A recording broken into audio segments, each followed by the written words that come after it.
Assalamualaikum sahabat Ayaran, ketemu lagi dengan aku Indah di Punya Ayaran. Gimana kabar hari ini? Maaf lama nggak upload karena aku lagi sibuk bikin sequel bukunya ini. Nah, tas handmade yang kedua, tapi temanya jelas beda. Oke, sudah tahu di sekelilingku ada banyak sekali busa-busa bla bla bla. Insya Allah pasti paham ya aku mau ngomong apa. Yap. Di video kali ini aku akan bicara soal bahan pelapis. Nah, ini salah satu yang sering ditanyakan juga oleh teman-teman. Apa saja dan bagaimana karakter dari masing-masing bahan pelapis itu? Kita simak. Tapi seperti biasanya sebelumnya, silahkan like, subscribe yang bagi yang belum, dan komennya aku tunggu. Oke, terima kasih.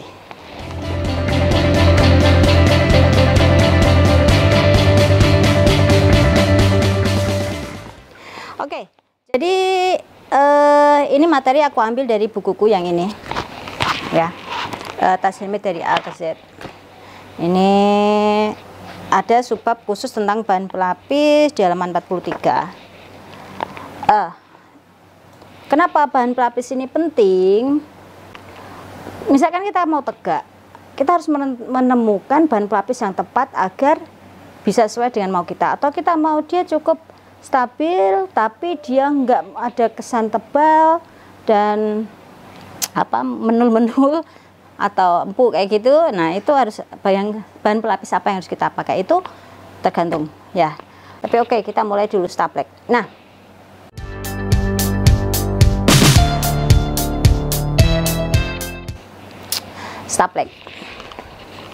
staplek itu ini. Nanti aku tunjukin beberapa, atau nanti aku liatin roll-rollannya di sini ya. Jadi staplek itu termasuk salah satu jenis dari namanya kain keras. Kain keras itu macam-macam. Tapi kalau yang staplek ini biasanya buat ini ada yang ban pinggang terus kerah gitu. Nah, terus ini depan ini, dan staplek itu berdasarkan ketebalan ya. Berdasarkan ketebalan yang biasa kita pakai itu yang wajib M33.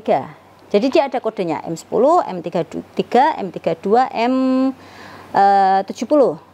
Nah, M10 dia tuh lebih tipis dari M33 atau M32.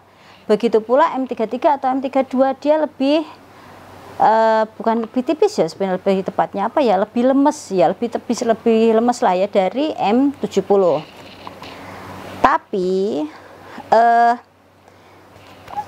sifat lemes dan enggaknya ini, tebel enggaknya ini juga tergantung pada merek. Jadi dulu sekali awal-awal aku pakai itu yang mereknya Babut. Itu cakep banget, cakep karena ya dia bisa kaku sesuai yang aku inginkan dari sebuah tas itu. Cuman setelah sempat waktu itu lama nggak ada, kata yang suppliernya udah nggak timbul lagi atau gimana gitu. Oke, jadi aku mencoba nyari merek lain dan ketemulah yang sampai sekarang aku pakai dan aku jual juga, namanya Megatop. Megatop itu karakternya terutama di bagian lemnya ya, itu seperti si Babut. Selain Megatop, yang biasa di pasaran juga ada yang mereknya Tangerine, ada juga yang mereknya Tamarin. Itu yang tiga itulah yang biasa paling nggak aku temuin di pasaran. Nah, bedanya Tangerine sama Megatop apa? Jadi untuk ketebalan yang sama, M33, Tangerine sama Megatop itu lebih lemesan Tangerine. Nah, ini kayaknya disebabkan oleh kalau kita pegang itu ya, teksturnya itu campurannya, bahwa si Tangerine itu lebih banyak katunnya ya, kalau sementara itu lebih banyak polinya. Jadi dia lebih, kalau misalkan baju gitu kayak seperti halnya kaos gitu ya, kalau kita pakai mungkin si Megatop ini lebih nggak nyerap keringet daripada si Tangerine. Jadi bedanya di situ. Harganya jelas yang Tangerine lebih mahal sedikit daripada Megatop. Terus selain itu juga ada yang namanya Jetstar. Nah, ini yang dulu awal-awal aku pakai, ini lebih kaku. Ini untuk kelas staplek dia itu paling kaku setauku selama aku pakai ya. Dulu kan aku ceritanya nyoba-nyoba jenis staplek apapun gitu kan. Ini dia kaku dan keras. Kalau untuk staplek, cara pemakaiannya itu dengan disetrika. Setrikanya itu tergantung kita. Yang jelas jangan setrikanya terlalu panas, karena nanti kalau terlalu panas dia bisa bikin bahan itu mengkeret. Ya, panasnya sedang aja, dan mulai dari tengah itu bisa kita angkat. Kalau kita udah yakin itu lurus ya, apa namanya, bahannya rata, rapi, kita angkat aja gini, seret. Nggak perlu dia seret kayak gini ya, dia seret kayak kita nyetrika gitu, nggak, karena nanti apa, ada udara yang terjebak di pas kita menggerak-gerakkan itu gitu kan.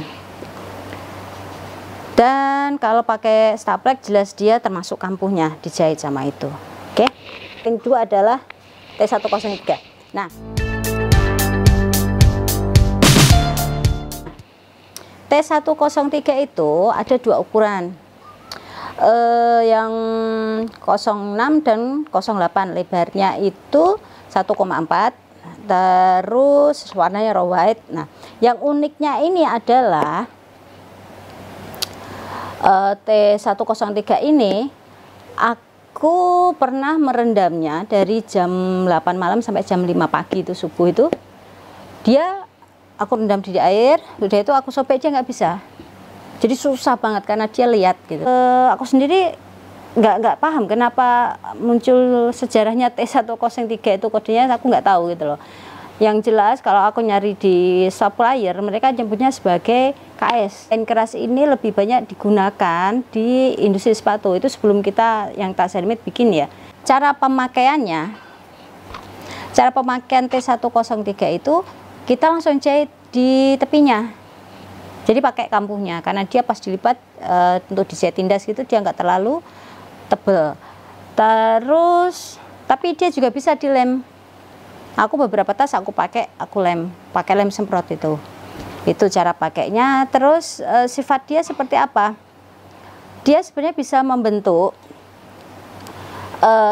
memberi kekokohan pada tas, tapi juga nggak terlalu yang bisa berdiri gitu kan, karena dia juga butuh bantuan lain. Misalnya seperti tasku yang barusan, tas Tira itu ya aku pakai staplek untuk memberi stabil pada bahannya, lalu aku kasih T103 sebagai interfacing gitu kan. Jadi interlining di bawahnya itu aku kasih busa foam. Nah, itu tentang T103. Terus oh ya, T103 ini seharusnya dia nggak mudah sobek. Jadi kalau kalian beli tapi kalian coba sobek itu gampang, itu berarti jelek. Nah, emang ada mbak yang kayak gitu? Ada. Aku dulu pertama kali beli sempat ketemu yang model seperti itu gitu loh. Dan pernah ini cerita, ada customer dia biasa beli aku, suatu saat aku lagi nggak stok gitu kan, terus atau gimana dia beli tempat lain. Terus habis gitu dia tanya lagi, setelah ini balik lagi, mbak ada T103? Oh ya udah stok lagi gitu kan. Ini nggak gampang sobek kan? Ya udah. Emang biasanya gimana gitu kan? Aku tanya balik gitu. Terus dia cerita, saya kemarin beli itu gampang sobek. Oh, bukan di sini kan, bukan di Ayaran kan, maksudku. Enggak sih. Nah, itu. Jadi ya aku enggak mau ya karena memang aku sendiri pernah mendapatkan T103 yang enggak bagus, gampang sobek gitu kan. Itu tentang T103. Kelebihannya yaitu tadi bahwa dia nggak gampang sobek, dia bisa memberi bentuk di tas itu, dia dijahit, jadi nggak usah nyetrika. Nah,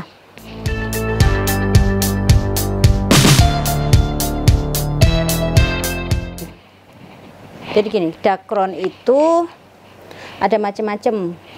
Ada dakron yang untuk isian boneka atau isian bantal. Itu ada dua, dakron sama silikon. Bedanya apa? Itu setauku di supplier itu ada 5 jenis berdasarkan harga dan tingkat kehalusan. Nah, semakin halus ya harganya semakin mahal gitu loh. Bagusnya kalau semakin halus itu maksudnya gini, kalau kita pegang itu dia semakin lebih lebih licin gitu, dan dia kalau bikin untuk bantal atau boneka ada kondisi agak lama, dia enggak menggumpal-gumpal gitu, enggak dia. Jadi lebih loose gitu kan. Itu dakron yang kiloan. Kemudian ada juga yang namanya dakron silikon apa namanya, ya silikon lembaran. Dakron atau silikon lembaran, bedanya apa gitu ya? Ya mereka lembaran, jadi ketebalannya beda-beda. Nah kayak gini, ini adalah jenis dakron lembaran, dan yang di bawah ini dakron silikon lembaran. Bedanya apa? Ya bedanya di tingkat kehalusannya itu gitu loh. Kalau kita pegang kita akan tahu. Dia ketebalannya macam-macam, ada yang berapa oz ya, 9 oz atau berapa gitu loh. Nanti aku lupa apal dia tingkatnya berapa aja, tapi yang jelas dia ada beberapa ketebalan, dan lebarnya juga macam-macam. Ada yang 2 meter, ada yang 2,4, tapi yang rata-rata 2,4 itu yang bisa kalau kita bikin untuk bed cover itu kan. Terus kalau mau tahu Mbak ini apakah jenis dakron atau silikon gimana gitu, jadi gini sifatnya itu ya, nanti mungkin bisa aku zoom. Kalau dakron itu sifatnya dia kalau dibelah, kita belah tengahnya gini bisa mudah istilahnya belahannya itu bisa gampang gitu loh. Beda dengan silikon. Kalau silikon kita belah kayak gini dia tuh lebih nyambung nih gitu ya. Itu bedanya silikon dengan dakron. Terus selain dakron dan silikon lembaran, ada namanya lagi dakron press. Dakron press ini juga ada 2 macam. Dakron press yang lembut, nah ini seperti ini. Orang yang nggak tahu sering menyalahartikan ini flanel, dikira flanel. Ini bukan flanel, ini emang dakron tapi press. Bedanya dengan flanel apa gitu loh. Kalau flanel ya dari seratnya udah beda. Kalau flanel dia lebih gimana ya menjelaskan. Jadi gini, kalau dakron press dia tuh lebih tebal dari flanel, lebih melaran dakron press daripada flanel gitu loh. Jadi yang kalian yang belum pernah beli dakron press pasti kayak aku, terus aku kasih ya Mbak ini kan flanel, beda saudara, bukan, dari seratnya udah beda.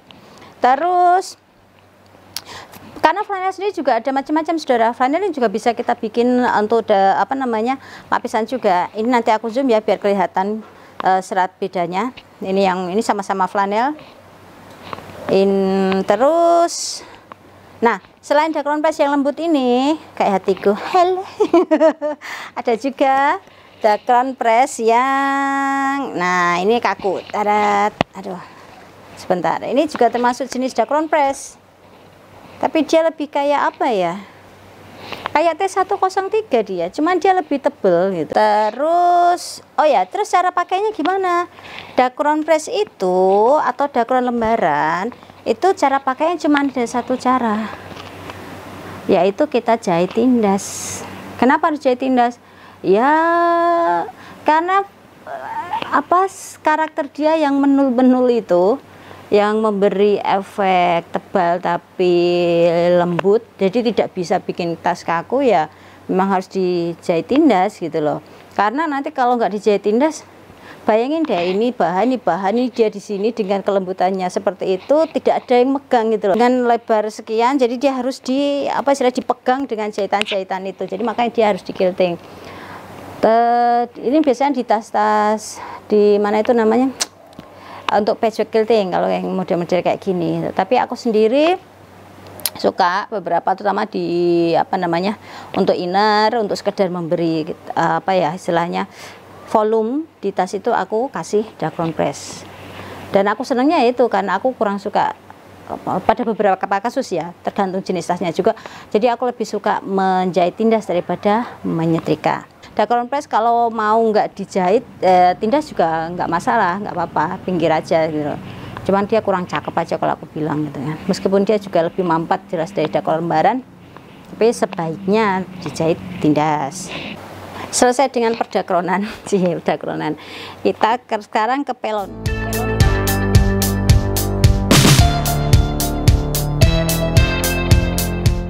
Pelon itu apa sih gitu?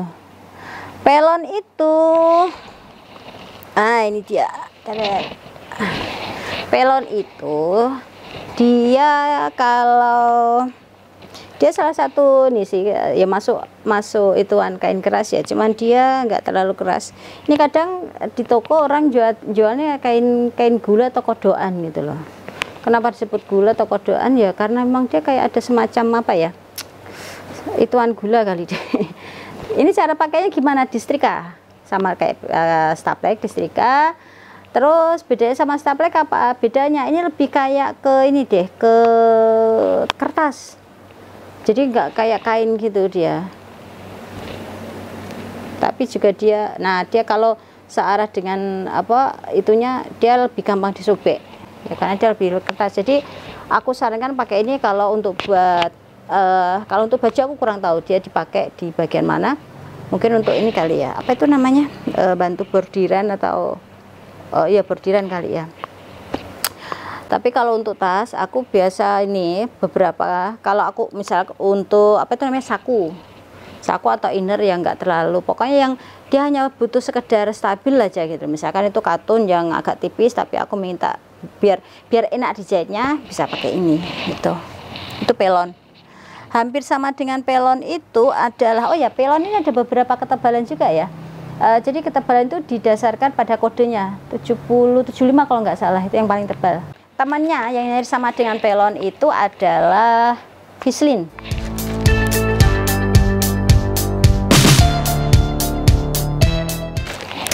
Vislin, bedanya Vislin itu ini aku dulu awal kenal itu kalau kita bikin aplikasi itu loh. Vislin juga ada beberapa macam ketebalan.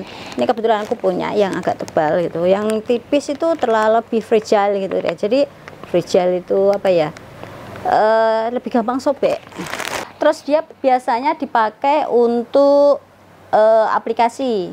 Ya, jadi biar stabil aplikasi itu ditempel sama ini dulu si Vislin baru dipotong terus diituin.